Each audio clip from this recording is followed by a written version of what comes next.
Hey, George, thanks for joining me today. We're going to do a quick interview here because you've been getting some amazing results in many different ways, as you were telling me before we started. So before you share all this great information with the people watching, tell us your first last name, where you sell real estate. So if anybody has a referral for your area, they'll know how to find you.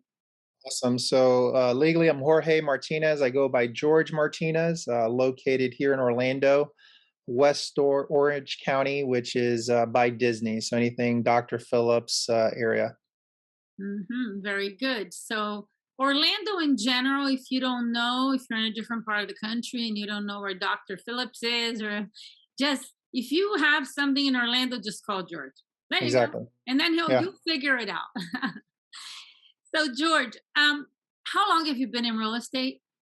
Had my license for 8 years, 5 years full time. 5 years full time. And the first 3 years, you were just like doing some transactions here and there. Yeah, definitely a lot of transactions here and there, just going after every shiny object and doing everything. What does that mean? What do you mean by that? Yeah, doing everything from door knocking, open houses to buyers, sellers, front desk, you Mm. know, uh, you know, everything. Anything that they teach you, I did it. For the first 3 years. Exactly. Yeah, and then fourth year, what happened?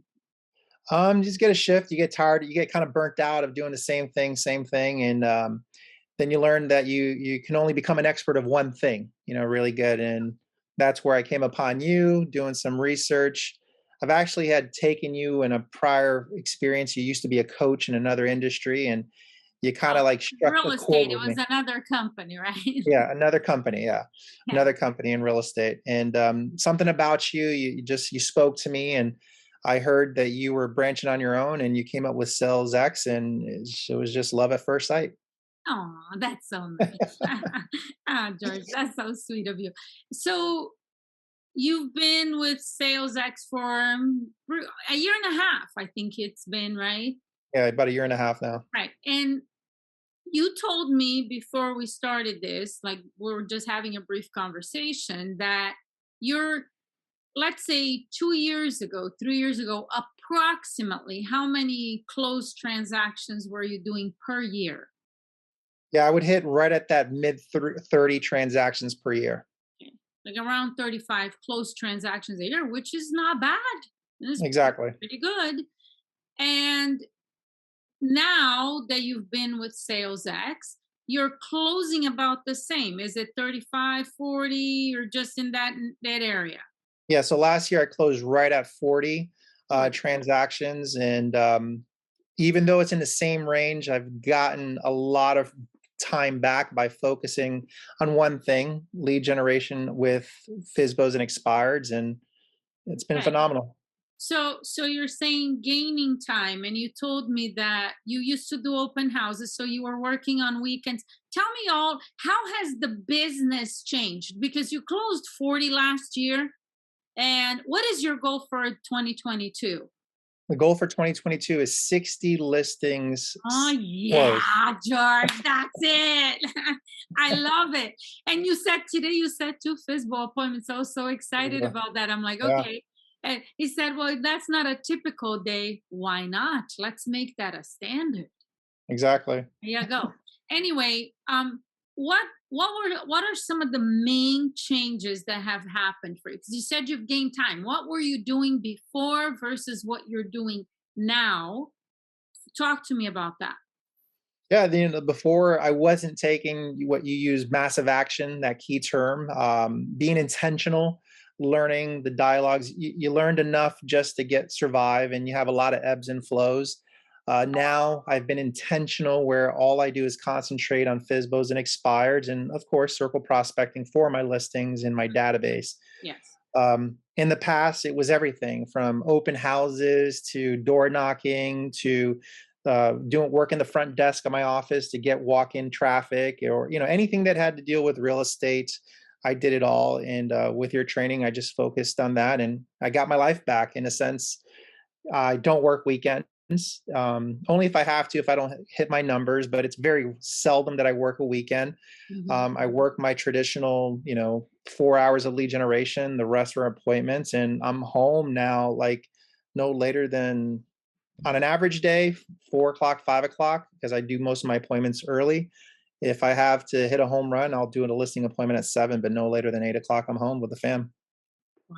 And no more weekends. Rare exception that you put on a weekend. So you've gained a lot of time back. And you mentioned to me also that the the percentage of listings versus buyers when you look at your closed transactions have shifted. Talk to me about that. What did it used to be and what is it now?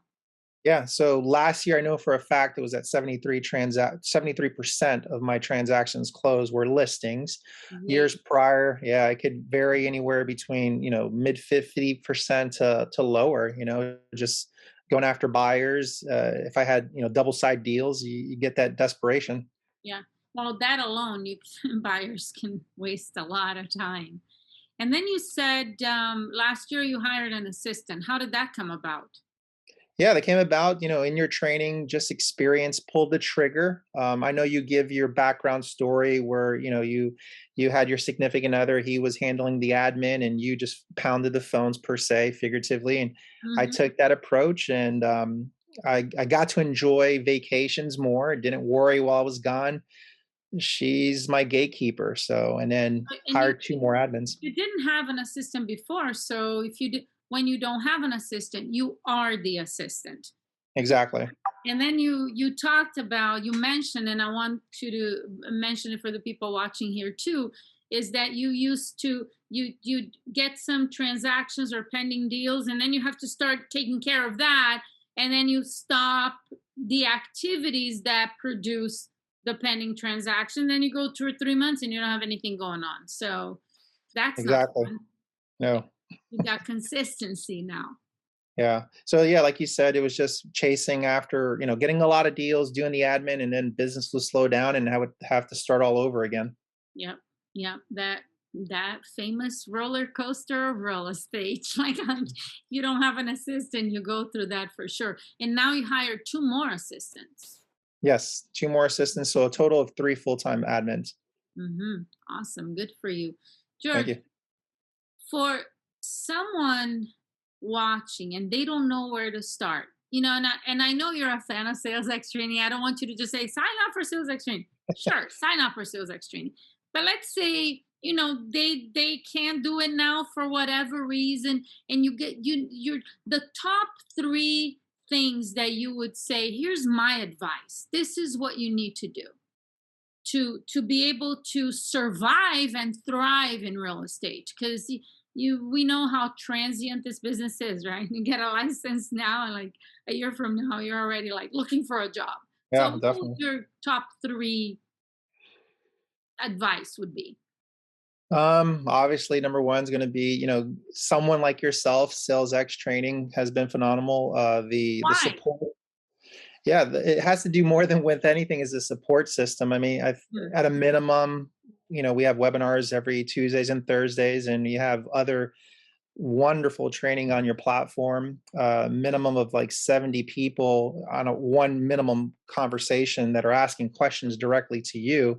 And you're humble enough to help us and to put those fires out. So that's valuable.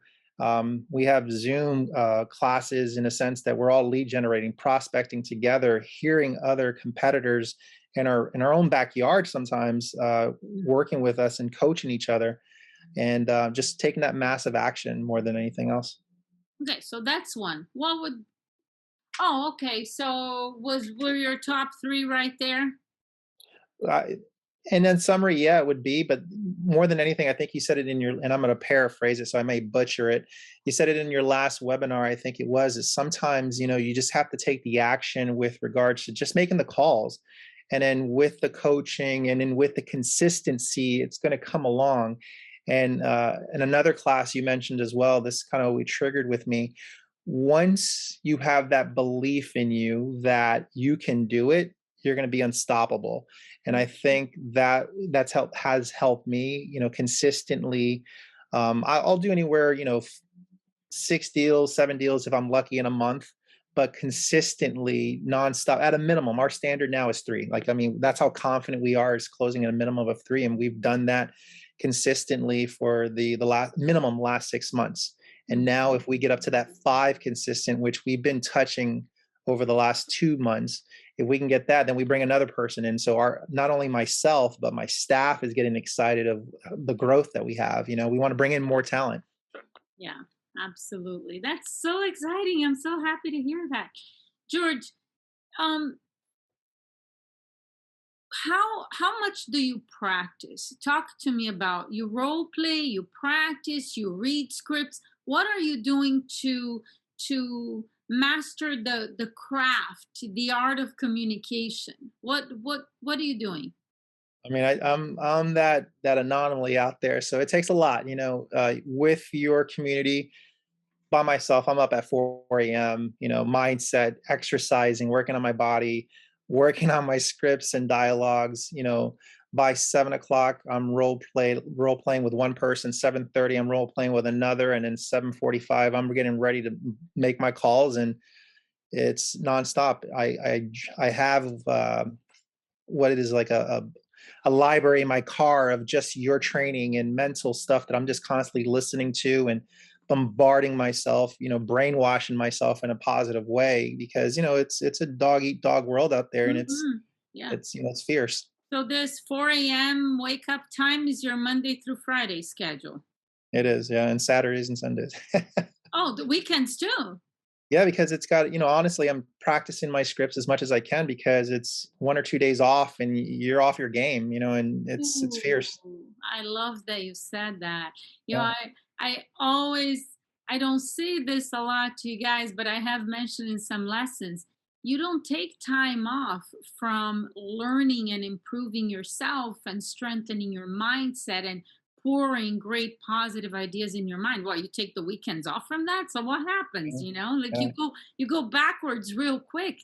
And this is for me it's become like my passion. It's not even a question or an option, you know. I don't care if it's Saturday or Sunday. I got my Audible, I got my books going on. I'm just like you, so I'm so glad you mentioned that because people may think like, well, I worked Monday through Friday, so now Saturday and Sunday I'll just allow all the negative stuff which is out there, you know, by default we're being bombarded with it, so then you go Sure. backwards. You can't allow that to happen. Yeah. Yeah. Awesome. Well, thank you, George. That was amazing. It was so fun.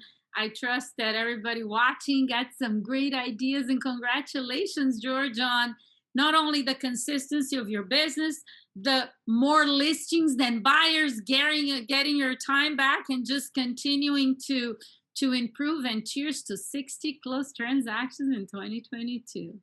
Awesome. Thank you. Thank you, George. See you soon. Bye.